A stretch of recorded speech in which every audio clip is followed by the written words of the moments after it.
Have you ever looked at your life and wondered, how can I be this smart and still feel financially behind? Maybe you have a degree. Maybe people come to you for advice. Maybe you've built a successful career. Maybe you've solved problems that most people couldn't solve. And yet, when it comes to money, you feel stuck. Not because you're lazy, not because you're irresponsible, not because you don't understand basic math, but because despite all your intelligence, your bank account doesn't reflect it. And that's one of the most frustrating experiences a person can have. Because when smart people struggle financially, they often don't feel confused, they feel ashamed. Today, I want to show you something most financial channels never talk about. The reason many intelligent people stay broke has almost nothing to do with intelligence.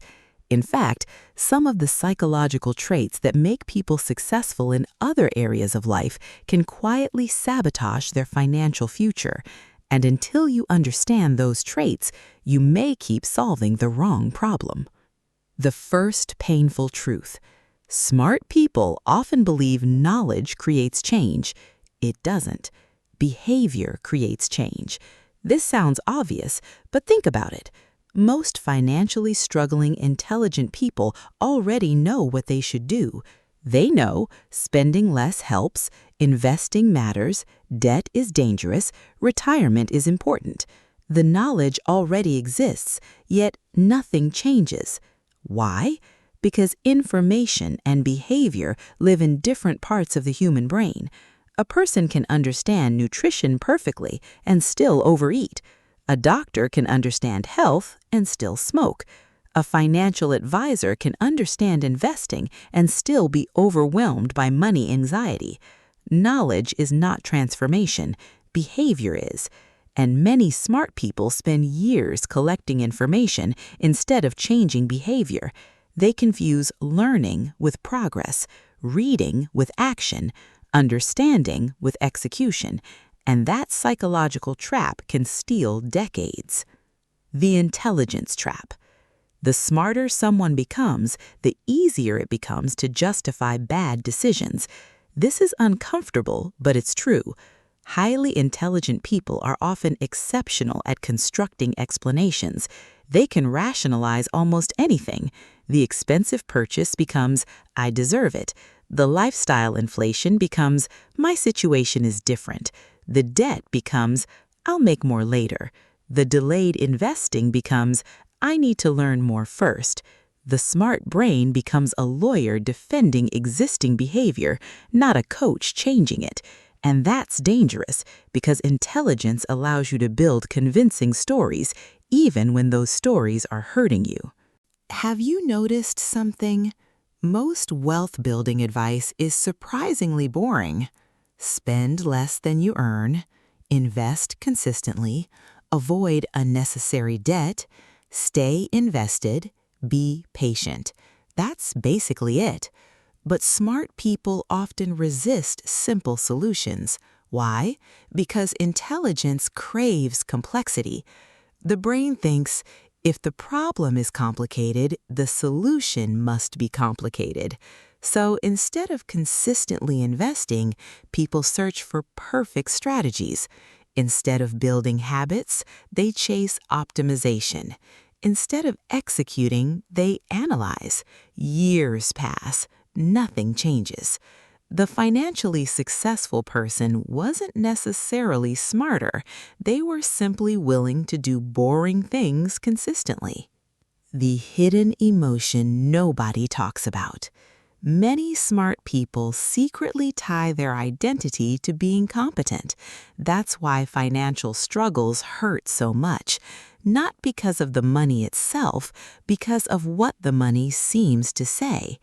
Every missed goal feels personal. Every financial mistake feels like evidence.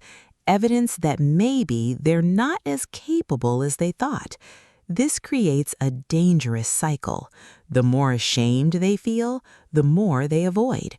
The more they avoid, the worse things become. The worse things become, the more shame grows. And eventually, the problem isn't financial anymore, it's emotional.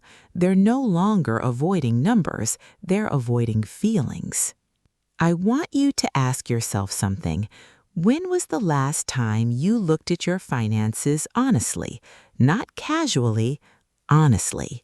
When was the last time you calculated your net worth, reviewed your debt, looked at retirement projections, examined spending patterns?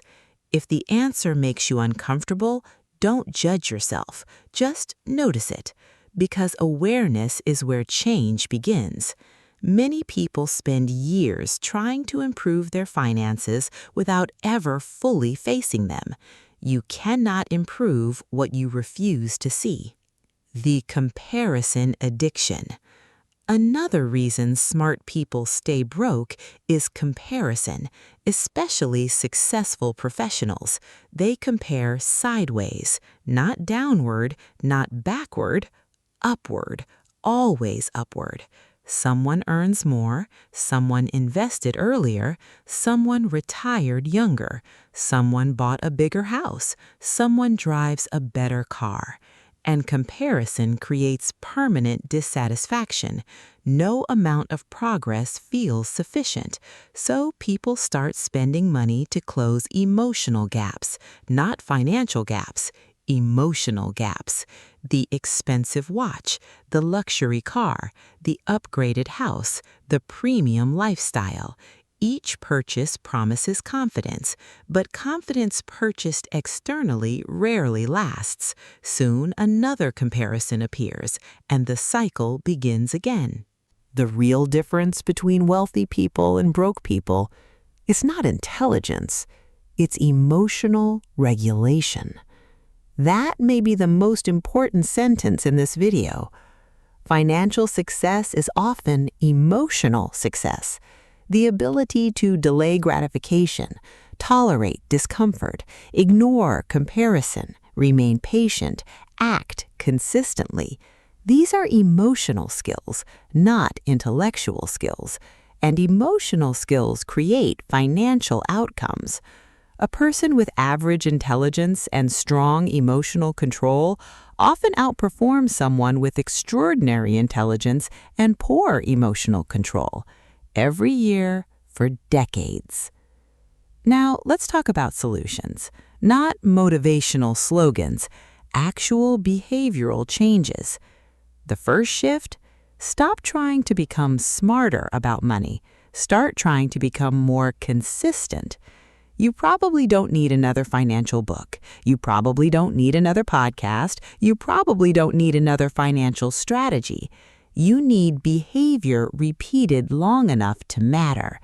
Consistency beats intelligence in personal finance every single time. Second shift: create fewer decisions. Automate good behavior. The less you rely on motivation, the better. Automatic investing, automatic saving, automatic transfers, automatic bill payments.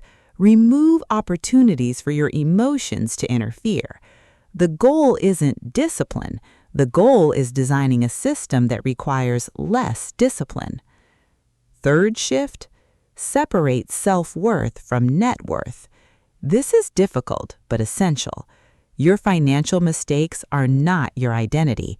Your delayed progress is not your identity. Your account balance is not your identity.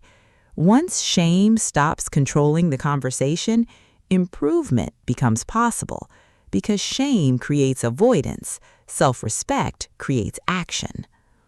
Fourth shift: measure behavior instead of outcomes. Most people track results.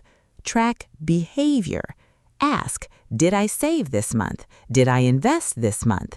Did I spend intentionally? Did I review my finances? Those are controllable.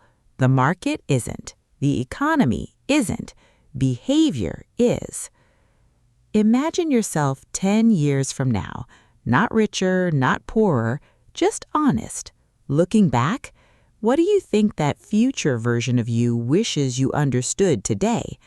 Probably not a stock tip, probably not a budgeting app, probably not some secret investment strategy. Most likely, something simpler, that consistency mattered, that avoidance was expensive, that small habits became entire futures, that emotional decisions compounded just like money does. Here's what I want you to remember. If you're smart and struggling financially, your intelligence is not the problem, and it may never have been.